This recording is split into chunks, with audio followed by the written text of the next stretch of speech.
సంసారోయమతీవ విచిత్ర కస్యత్వం కక్కుతయాయాత తత్వం చింతీయ తదీయ భ్రాత. ఓ సోదరా అని పిలిచారు. ఏమి శంకరులకి మనం సోదరులమా అంటే మళ్ళీ ప్రసన్నత్వం, మళ్ళీ వెంటనే సోదరా అని పిలుస్తారు. అనుగ్రం, కించిత్ కోపం లేకుండా ఉండేటటువంటి స్థితి.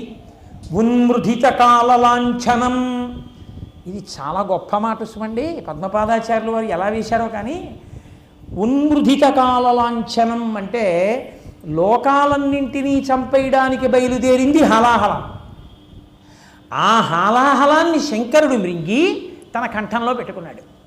అప్పటి వరకు శంకరుడు తెల్లగా ఉండేవాడు. స్ఫటికమణి నిభం అని పేరు ఆయనకి. స్ఫటికమణి ఎలా ఉంటుందో అంత తెల్లగా ఉంటాడు.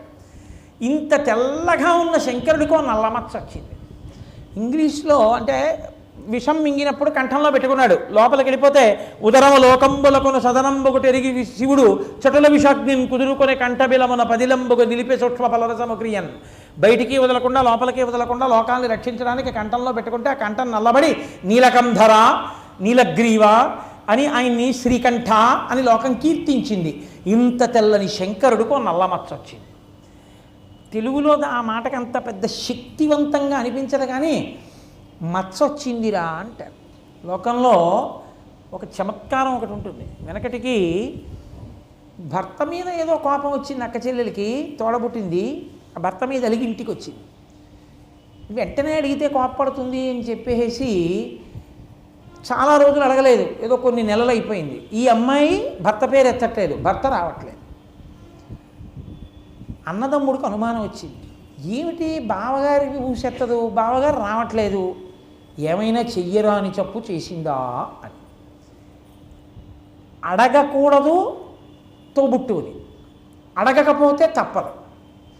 కాబట్టి చమత్కారంగా అడిగించడం కోసమని పాలు పిండడానికి వెడుతూ అక్కడే అక్క చెల్లెలు లించునుంటే భార్యతో ఒక మాట అనిపించాడు. చంద్రుడి వంక చూడమని, ఏమండి చంద్రుడిని చూసారా, అచ్చకి మచ్చ వచ్చింది అంది. అచ్చ అంటే చంద్రుడు, చంద్రుడికి మచ్చ వచ్చింది అంది.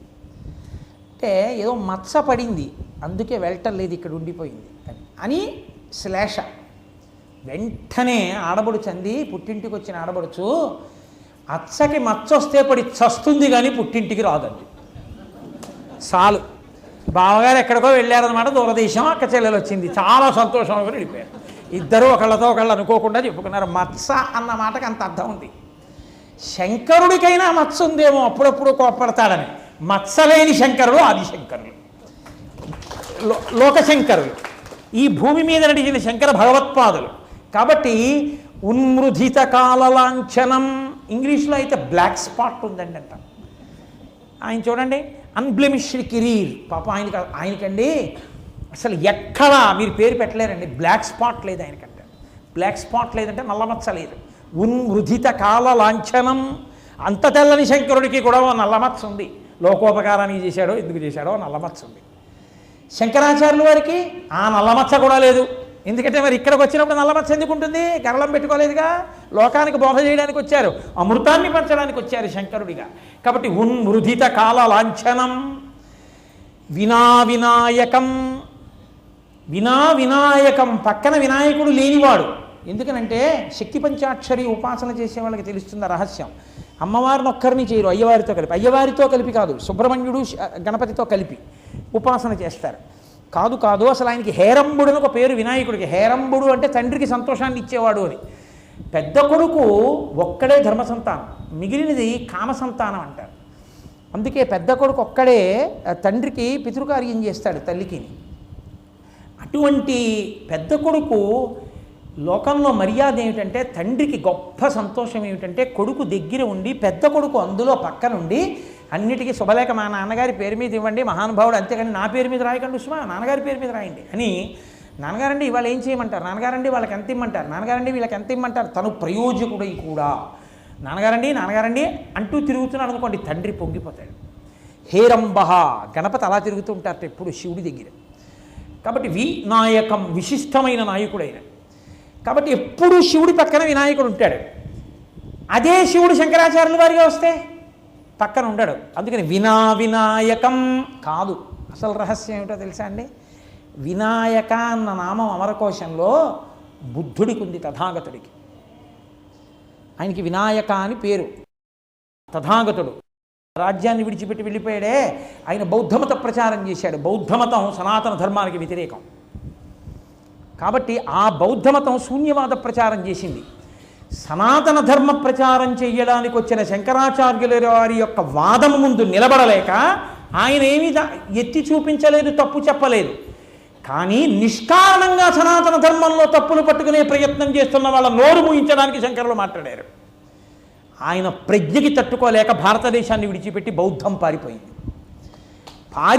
కాబట్టి శంకరులుంటే తథాగతుడు నిలబడలేకపోయాడు కాబట్టి బుద్ధుడు వినాయకం, బౌద్ధం వెళ్ళిపోయింది శంకరులు వస్తే. కాబట్టి వినాయకం అపూర్వ శంకరం. ఆ శంకరుడి గురించి మాకు తెలుసు, ఇలాంటి శంకరుడి గురించి మాకు తెలియదు అసలు. ఆదిశంకరా నీవు అపూర్వ శంకరుడివి. ఆ శంకరుడి గురించి ఎన్ని రూపాలో 64 లీలామూర్తులు మేము విన్నాం, చదువుకున్నాం, నమస్కారాలు చేశాం. కానీ శంకరా, ఆదిశంకర భగవత్పాద, మీ వంటి శంకరుడి లేడు, మీరే అపూర్వ శంకరుడు. ఇంత గొప్ప స్వరూపం మీది. అటువంటి గురువర్య మీరే పరమేశ్వరుడు. పరమేశ్వరుడు గురువుగా మా ముందు కదులుతున్నారు మమ్మల్ని ఉద్ధరించడానికి. ఓ గురు సార్వభౌమ నమస్కారం అనడానికి నమామ్యభోగి పరివార సంపదం నిరస్తభూతిం అనుమార్థ విగ్రహం అనుగ్రం ఉన్మృదిత కాలలాంఛనం వినాయకం అపూర్వ శంకరం అని స్తోత్రం చేశారు పద్మపాదాచార్యుల వారు. అందుకని మహానుభావుడు పూర్వాశ్రమంలో శంకర, సన్యాసాశ్రమంలో శంకర, పేరు మారని ఏకైక వ్యక్తి శంకర భగవత్పాదులు.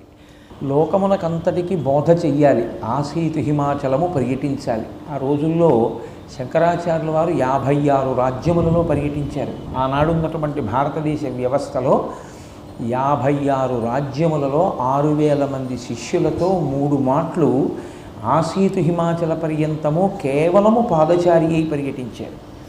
అది కూడా శంకరులు పర్యటన చేసిన సమయంలో శంకరాచార్యుల వారు వస్తున్నారని జయనాదం చేసిన వారు, శంకరాచార్యుల వారు వస్తున్నారని చెప్పి కనీసం ఆయనకి భిక్ష పెట్టడానికి సిద్ధంగా ఉన్నవాళ్ళు కూడా లేకపోగా శంకరాచార్యుల వారు వస్తున్నారు, ఎలా అయినా సరే ఆయనని ఇబ్బందికి గురి చెయ్యాలి, ఆయనతో వాదన చేసి ఓడించాలని శంకరులు బయలుదేరారు అనేటప్పటికే ఇటుగా వస్తారని చెప్పి తమ వాదనలకి పదును పెట్టి ఎలాగైనా శంకరాచార్యుల వారిని ఓడించి ఇక శంకరులు అడుగు తీసి అడుగు వెయ్యని స్థితిని కల్పించాలని కొన్ని వేల మంది ఆయన పట్ల వ్యతిరేక భావంతో ఎదురు చూసినటువంటి రోజులవి.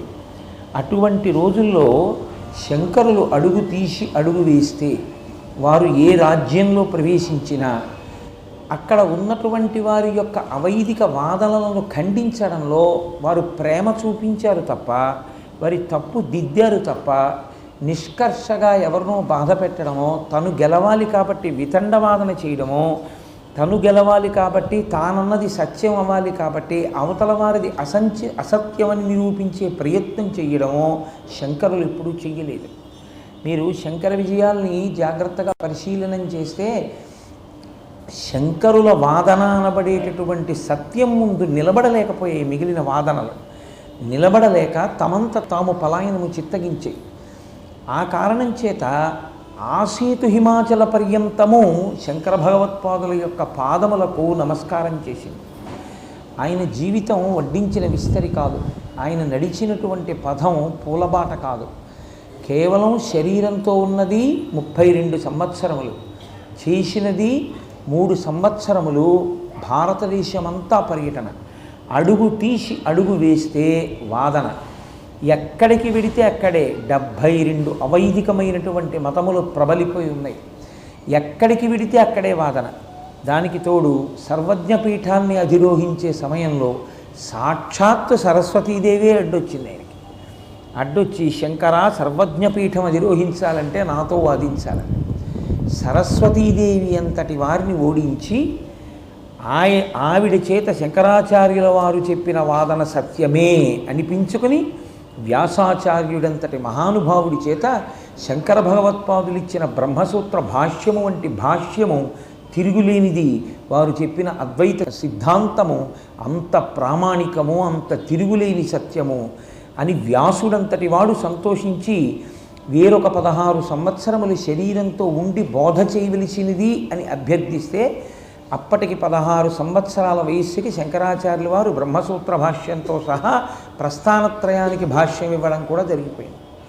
కేవలం ప్రచారం కోసం వేరొక 16 సంవత్సరములు శరీరంలో ఉన్నారు. ఎన్ని దేవాలయాలకి చక్రప్రతిష్ఠ చేశారో, చాలా చోట్ల దేవతా స్వరూపాలు ఉగ్రంగా మారే. శంకరాచార్యుల వారు ఈ దేశంలో పర్యటించినటువంటి సమయంలో, వారు తిరుగాడిన సమయంలో ఉన్నటువంటి పరిస్థితుల్ని శంకర విజయాల్లో మీరు జాగ్రత్తగా పరిశీలనం చేస్తే మీరు నిజంగా ముక్కున వేలేసుకుంటాం. అయ్య బాబోయ్, ఒక్క వ్యక్తి అసలు ఇలా ఎలా సాధించగలిగారు అని. అందుకే Jawaharlal Nehru glimpses of world history అన్న పుస్తకంలో, డిస్కవరీ ఆఫ్ ఇండియా అన్న పుస్తకంలోనూ కూడా ప్రపంచ చరిత్రలో వచ్చినటువంటి రాజులందరి గురించి ప్రస్తావన చేస్తూ ఆయన శంకరుల గురించి ఒక మాట రాశారు. ఒక సామాన్యమైనటువంటి బ్రాహ్మణుడు 8వ ఏట సన్యసించి ఆసీతు హిమాచల పర్యంతము పర్యటించి అందరినీ తన ప్రౌఢమైనటువంటి వాదనతో అవైదికమును ఖండించి మొత్తం దేశంలో ఉన్నటువంటి వాళ్ళందరినీ ఒకే సిద్ధాంతం కిందకి తీసుకొచ్చి అందరినీ భగవద్భక్తి అన్న ఛత్ర ఛాయల్లో నిలబెట్టినటువంటి ఆ ఒంటరి సన్యాసి ఉన్నాడే, అది మాత్రం అత్యద్భుతమైన సాధించినటువంటి సాధితం. అలా సాధించిన వాడు నభూతో న భవిష్యతి అని రాశాడు.